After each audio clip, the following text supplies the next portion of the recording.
Hello, I hope I haven't kept you waiting. Yes, this is the Crime Club. I'm the librarian. Death swims at midnight.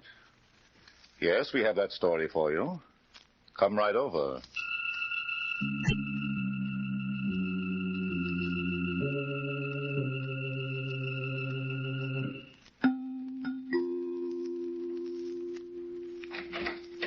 Ah, you're here. Good. Take the easy chair by the window. Comfortable? The manuscript is on this shelf. Here it is. Death Swims at Midnight. The very exciting story of a singular beach where the tide goes out and murder comes in. Let's look at it under the reading lamp. Bill Desmond, the famous private detective, and his pint-sized assistant, Maxie Davis, have gone to the resort town of Marbell for a rest. To Maxie's disgust, Bill has dragged him out of bed at 7 a.m. to go for a swim. As they stand at the edge of the boardwalk, looking out over the ocean, Maxie blinks his sleepy eyes and then turns to glare at his boss. You mean you expect me to go in there? Why, sure, Maxie. A swim before breakfast is good for the health. For a fish, yeah. Me, I should have stood in bed. Oh, you'll change your mind when you hit that water. Aye, look at how blue it is. How calm. Mm-hmm. And who knows how cold. I do, gentlemen. What? Huh? I do. Yep, the water's cold. Cold as death. Excuse me, but... Kind of scared you, eh? Well, didn't mean to. Name's Atkins. Fuzzy Atkins, they call me. I live in that shack on the old fishing pier. I see. Weren't thinking of doing some fishing, were you? Why, no, not this morning. Too bad. Ain't many goes fishing these days. No, they got other things to do. Well, yes. Excuse us, Fuzzy. We are going for a swim. Go right ahead. But don't forget, the water's cold these days. Very cold. Encouraging little fellow, isn't he, Maxie? Yeah, look, Bill, maybe he's right. The water does look kind of chilly. Let's go back to our hotel. Oh, nonsense. We're going for a swim. Come on. Okay. Yeah, we'll get down these stairs to the beach. Uh-huh.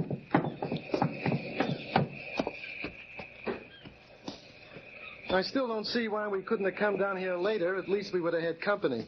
We have company, Maxie. Where? Over there. That girl. Oh. Ah. She looks rather interesting, doesn't she? She looks like a dame.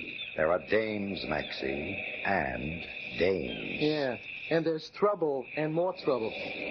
Come on, Bill, let's head for the other end of the beach. And pass that up? Not me. Come on, let's visit. But, Bill, Oh, okay. Say, what's she doing? Digging in the sand? I don't know. She looks rather old to be making mud pies. Hello. Oh, I'm sorry if I startled you. Well, how's the water this morning? it's okay, I guess.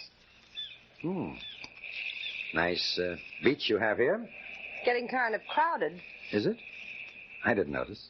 That's funny. Those eyes of yours have been noticing everything else. Well, there's nothing like exercise for the eyes, I always say. Just be careful they don't get too much. I hear that makes them turn black. Oh, does it? Yeah. Just to give them a rest, I'm going to get out of here. So long. That's the neatest brush off you ever got. Too bad, too. I've always wanted to teach a girl like that how to swim. Something tells me she don't need no lessons. Maybe not. Well, let's get into the water, eh? It's kind of nice here on the sand, Bill. What do you say we squat here for a while? Yeah, all right. Watch where you sit down, Maxie. Huh? There's quite a bit of tar on the beach. Oh, yeah. Well, here's a nice spot. Guess I'll just... Hey! What's the matter, Maxie? What's the matter?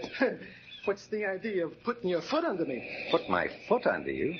Not me. Oh, cut it out, will you, Bill? Who do you think you're kidding? But on the level, I swear I didn't. Well, that's funny. Wait a minute. Maybe there's something... Hey! It wasn't your foot. It's someone else's. What? Here, let me see. Maxie, there's someone under the sand. Quick, help me shovel it to one side. Right. Yeah, I don't know just where, but if the feet are down here, I think... Here we are. Holy smoke. It's a dame. Is she sleeping? Yes. The long, long sleep of death.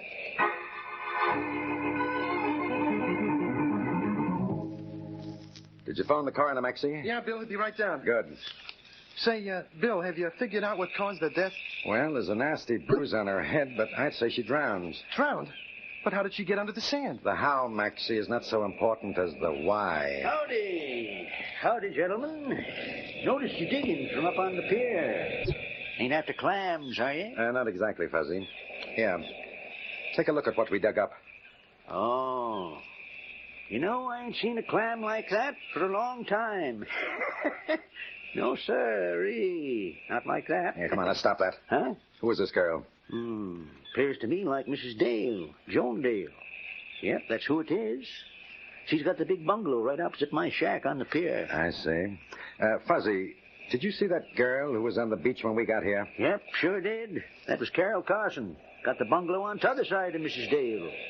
She left you in a hurry, didn't she? Yeah, she did. Hey, you don't think that Carson I dame don't was... think anything yet, Maxie. Fuzzy, we expect the coroner here any minute. Will you watch the body until he arrives? Yep, sure will. Good. Come on, Maxie. I want to have a look at Mrs. Dale's bungalow.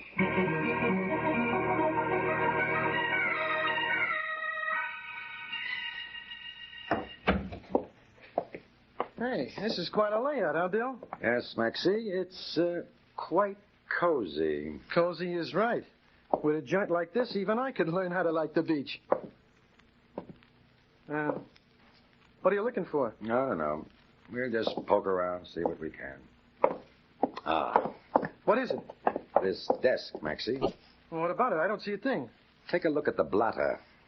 Well, so I'm looking. All I see is a lot of numbers. Exactly. It's almost as though someone has been practicing arithmetic. Mm-hmm. And yet there are no papers on the desk. None in the drawers, and let me see. No. Nothing in the waste paper basket either. Maybe Where you going? over the fireplace. Uh-huh. You find anything, Bill? Yes. Ashes, Maxie. Ashes. But not of paper, of cloth, too. Cloth? Uh-huh. And to judge by some of the burnt threads, caught cloth. Hello? That you, Martin? I want to talk to you about... Well, who are you? My name is Desmond, Bill Desmond. This is my assistant, Maxie Davis. Oh, you're the ones who discovered the body, aren't you? Yes. How'd you know? I've just left the coroner. Oh, I see. I beg your pardon, but the name Desmond is rather familiar. Familiar, he says. Brother, you're looking at the best private op in the business. Oh, of course. Oh, permit me to introduce myself. I'm Fulton Stokes, Mrs. Dale's attorney. Oh, yes. How do you do? All Mr. Stokes, when you left the coroner, had he completed his examination of the body? Yes. He's of the opinion that Mrs. Dale drowned at some time around midnight last night. He thinks it was an accident. Oh? You disagree? Well, I don't know yet. Tell me, who is this Martin you called to when you first came in? Martin Dale, Joan's husband. Do you know where he is? Probably on his cruiser, which is anchored just offshore. Didn't he live here with his wife? Well, no. You see, they'd had a bad quarrel. Joan had the idea that Martin married her for her money. I see.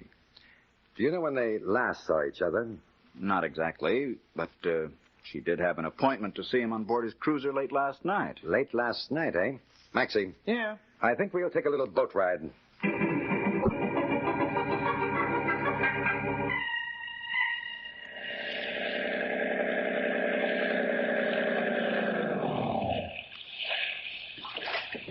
All right, Maxie. Here's Dale's cruiser. Get on board and I'll follow. Okay. Up we go. Okay, I'm on. Now, give me a hand. That's it. Thanks. Hey, what do you two think you're doing? Get off or I'll throw you out. Sure. Come on, Bill. No, Maxie, don't mind Mr. Davis. He's just kidding. Kidding, huh? Okay, wise guy. You asked for it. I'll just... Oh. Gee, he didn't last long, did he? No, Maxie.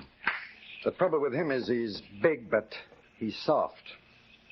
Aren't you, Dale? Come on, up on your feet. Well, what do you want? I've got some bad news, Dale. Your wife is dead. Dead? Yes. She was drowned late last night. Tell me, when did you see her last? A couple of days ago. You're lying, Dale. Lying? Why, I ought to... What? Nothing. That's better. Your wife was aboard this boat late last night, wasn't she? Yes, I talked to her about a reconciliation. Mm-hmm. But she wasn't in the mood. She'd lost a lot of money gambling with Nick Verrill. Nick Verrill? Who's he? He runs the Pelican Club at the end of the boardwalk. Oh. Well, go on. I tried to convince my wife to let me come back. She wouldn't listen. Mm-hmm. I tried to kiss her. She struggled, then jumped off the boat and swam for shore. That's all I know. That's all, eh?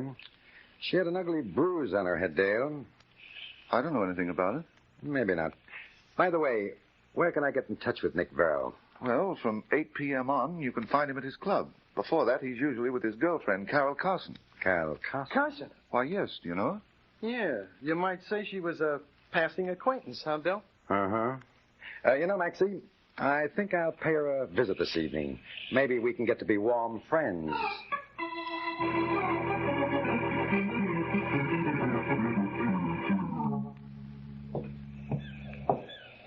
Nice view from the boardwalk, huh, Stokes? Oh, Martin. What's wrong with your jaw? I had a visitor on my boat. Man by the name of Desmond. Kind of funny his knowing that Joan had an appointment with me last night. Oh, now, wait a minute, Martin. Joan's death occurred under peculiar circumstances. Desmond asked me some questions, and I answered them. Uh-huh. I got a couple of questions, too. Yes? As far as I know, the will Joan made after our marriage has never been changed. Is that right? Uh-huh. Now, according to the terms of that will, I inherit her estate. Go on.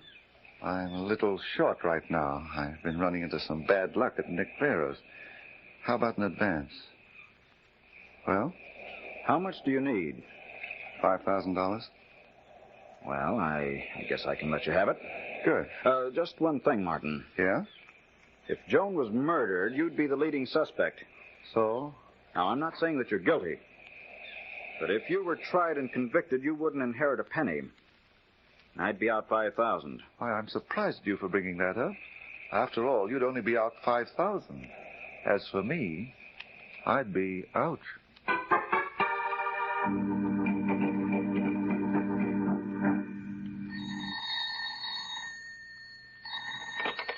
Hello? Hello, Nick? Yeah? This is Martin Dale. Oh, been waiting for you to get in touch. Got that dough you owe me? Well, I've got $5,000, Nick. $5,000. Told me you'd have it all by tonight. I know, but now that Joan's dead, I'll need a little more time. Sorry, Dale, your time's up tonight. Either you pay off or else they'll shovel you in with your wife. But if you'll only wait, I'll... I've waited long enough. Now, look, Nick, give me a break, and I'll tell you something you should know. Okay? I'm not making any promises, Dale, but spell it. Well, there's a private detective from New York, a fellow by the name of Bill Desmond. That's not news. I know, but he was out on my boat this morning, and from what he said, I think he's got something on Carol. Huh? He said that he was going to see her this evening. Oh. Well, Nick, do I get more time? Okay, Dale. If this tip turns out to be on the level, you can forget about tonight's deadline.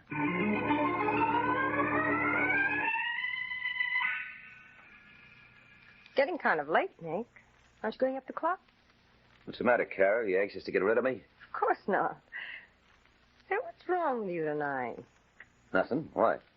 Oh, you've been thoughtful all evening. So, I've been thoughtful. You're not usually when you're with me. So? I was just wondering if you were thinking of Joan Dale. Why should I be thinking of her? Oh, come on, Nick. You don't have to be cagey with me. I don't know what you're talking about. No, I saw you go into her bungalow last night.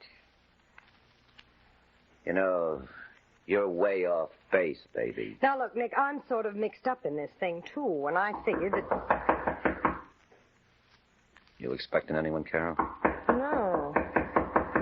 Okay, give me a minute to duck into the bedroom, then go see who it is. Right.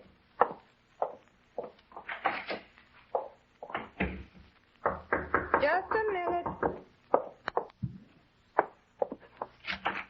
Good evening. Oh, the boy with the athletic eyes. Yes, Desmond's the name. Bill to you. Well, good night, Bill. Just a moment, Carol. Don't close the door till I'm inside. There we are. You get out of here. Oh, not yet, darling.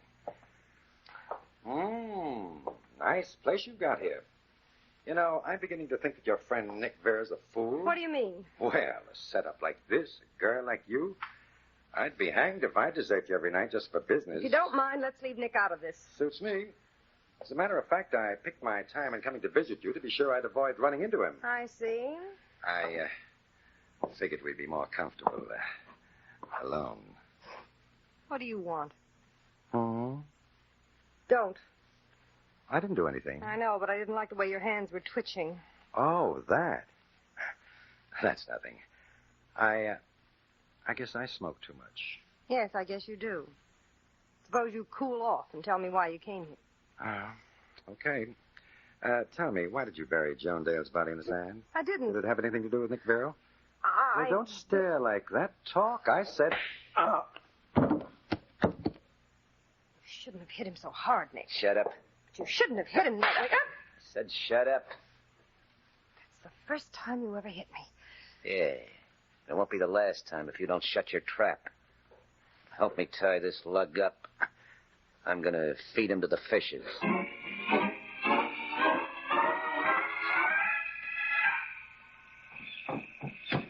Oh, Fuzzy! Fuzzy! Yep, what is it? I've been looking high and low for my boss, Bill Desmond. Have you seen him? Nope, ain't seen hide nor hair of him. Maybe he's gallivanting. Wait a minute, Fuzzy. I thought I heard something. Huh? I didn't hear nothing. There it is again. Hey, you're right. Someone's crying for help. Sounds like it comes from under my pier. Come on. Okay. This way, under the boardwalk. Sounds like it comes from right over there. Wait, I'll put on my flashlight. There we are. Holy Hannah. It's Bill. That's so it is. Trussed up like a bundle of wash. And the tide coming in, too. Hal. It's okay now, Bill. Maxie? Yeah, and Fuzzy Atkins. I'll have you loosen. Just a second, Mr. Desmond. Just have to cut one more cord. There we are. Can you get up, Bill? Yes, I think so. Just give me your hand for a moment. Thanks. Gee, I'm sure glad you're okay, Bill. Lucky Fuzzy and me heard you. Otherwise, you'd been a goner. Yep. The old devil in the sea might have gotten another one. The old devil, Fuzzy? Yes, sure-ee. Didn't believe in him much till I saw him get Mrs. Dale. You saw a devil get Mrs. Dale? Yep, sure did. I was up in my shack and I saw... Oh! Bill, you okay? Yes, Maxie. But Fuzzy's been hit. Is he hurt bad? He's dead, Maxie. Dead. Who do you think killed him? A devil, Maxie. A devil.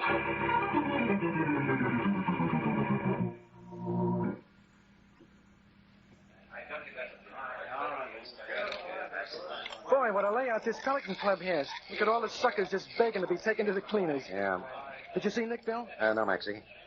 Let's try his private office. Right. Here it is. Mm-hmm. Better stand guard outside the door, Maxie. I don't want to be disturbed. Okay.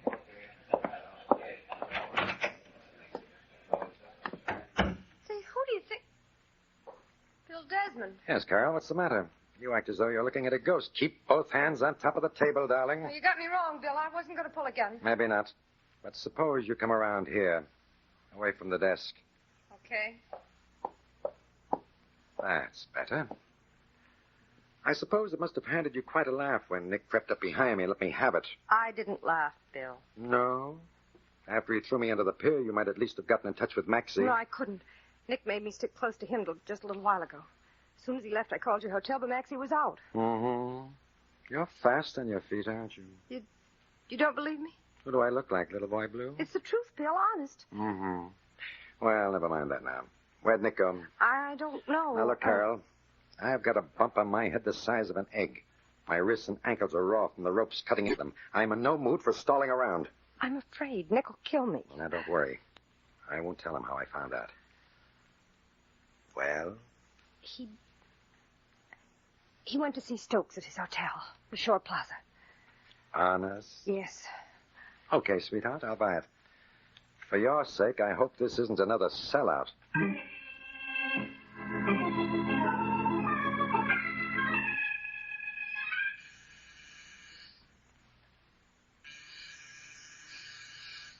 You really expect to find Nick here, Bill? I don't know, Maxie. You don't know? Well, I do. I'll bet you that... Yes? Oh, it's you, Desmond, and Mr. Davis. Oh, yes, Stokes. Tell me, is Nick Vero with you? Nick? Why, no. I told you, Bill. I knew she was lying. Quiet, Maxie. Okay. Do you mind if we come in for a few minutes, Stokes? Well, I'm sorry, Desmond, but I'm rather busy. Sorry, too. I want in. Now that you're in, what do you want? Well, Nick Vero. Shame on you. A big boy like you hiding behind the door.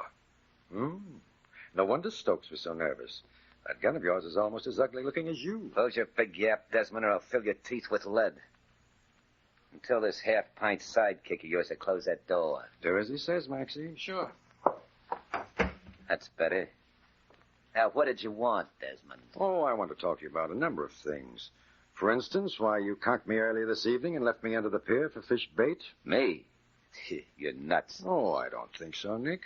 Tell me, did you really want me to end up like Mrs. Dale? Look, Desmond, if you think I killed Mrs. Dale, you're off your trolley. Yeah? Yeah.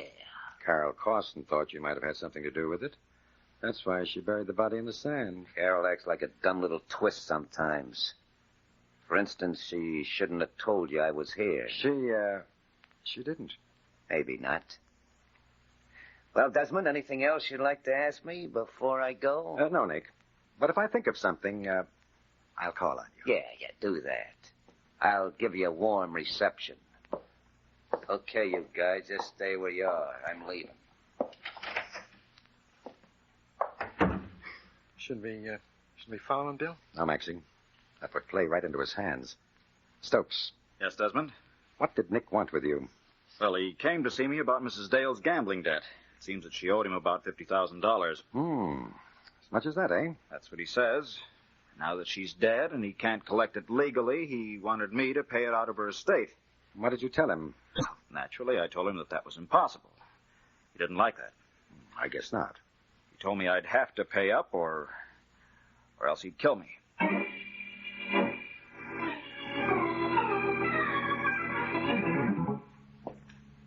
What's the matter with you, Bill? Ever since we returned to our rooms, you've been pacing up and down like a star bug. I thought you said you were going to undress and hit the hay. Yes, I know, Maxie, but I can't get this case out of my mind. The solution keeps eluding me. It does? Well, I think it's a cinch. Oh, you do, eh? Sure, look. Mrs. Dale probably drowned swimming in from her husband's boat. How about Fuzzy Atkins? Well, Nick was sore because Fuzzy helped pull you out of the water. Ah, no, Maxie, that won't wash. But who else could have killed him? That old devil in the sea he was babbling about? That old devil in the sea. Wait.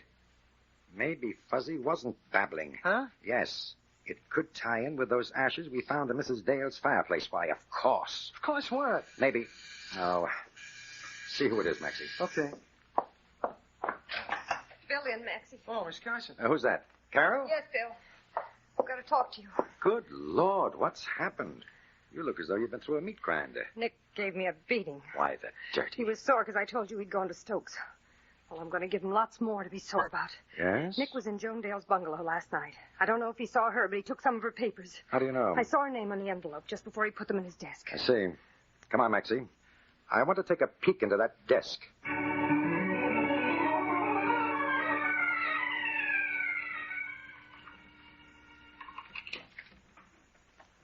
How you make it out, Bill? I think we'll be in Nick's office presently, Maxie. Unless I've lost all my skill with a skeleton key. There. That does it. Now, careful, Maxie, when you close the door. Okay. Now, the flashlight. That's it. Uh-huh. There's the desk. Hold the light on the top center drawer. Right. That's it. This should be easy to force in the door. I'll just insert this near the lock and press down. Ah, that did it. Now to see what... Hey, someone put the lights on. Yeah, I did. Well, you looking for something, Desmond? Well, if it is now a gentle friend, Nick, and his friend, the automatic. Yeah. This gun and me are good pals. It always does what I want. Desmond, I told you I'd give you a warm reception. Well, here it is. That, Mr. Stokes, is what I call an entrance. Thanks. Not at all, Desmond. Glad to be of service. How is Nick, Maxie? I think he's going to make some undertaker very happy. Well, I don't think anyone will miss him. Now, let's see what's in that desk drawer. Ah, yes. There's Mrs. Dale's papers, all right. May I have them, Desmond? As her executive, I'll need them to wind up her estate. Certainly. Oh, by the way, may I have that gun? I'll turn it into the coroner, explain what happened. Oh, of course. Here. Thanks. Now, would you mind taking off your shoes and socks? What? What's the matter with you, Bill? You nuts? No, Maxie. I just want to prove that Mr. Stokes is guilty of murder.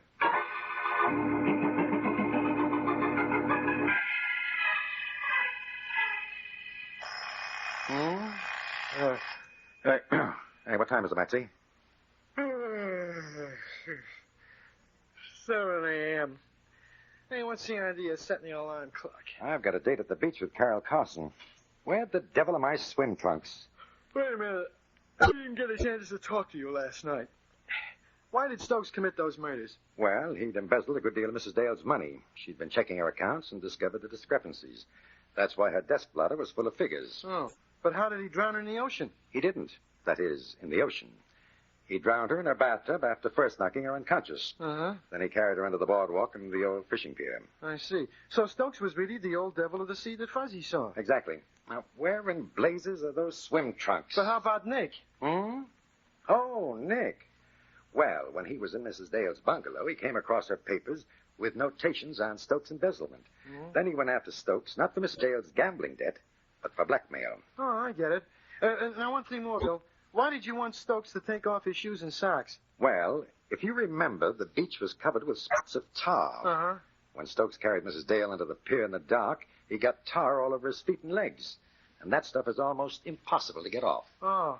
When he got back to her bungalow, he tried cleaning it off with a towel. Then he burned the towel in the fireplace. I see. Now, if you'll excuse me, Maxie, I'll be off to meet Carol. Bill. Now what? Before you go, don't you think you ought to put on your swim trunks? Hmm? Oh. Oh.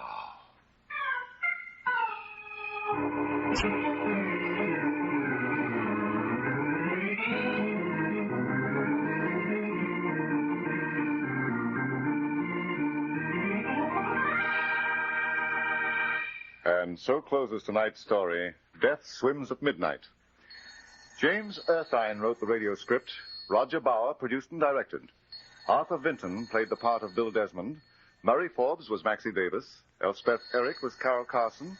Ralph Camargo was heard as Fulton Stokes. Chuck Webster was Nick Verrill. Joe Latham played Fuzzy Atkins. And Barry Thompson was Martin Dale. Oh, I beg your pardon. Hello, I hope I haven't kept you waiting. This is the Crime Club. I'm the librarian. Yes, come over a week from tonight. Good. We have the very absorbing story of a girl who was forced into a game of terror in which the dice were loaded with death.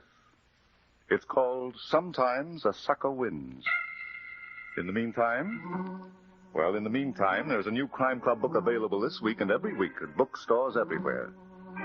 Yes, it's available now. Fine. And we look for you next week.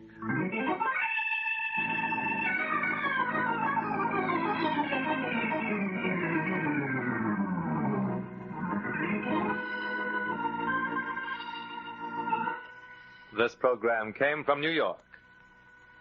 This is the Mutual Broadcasting System.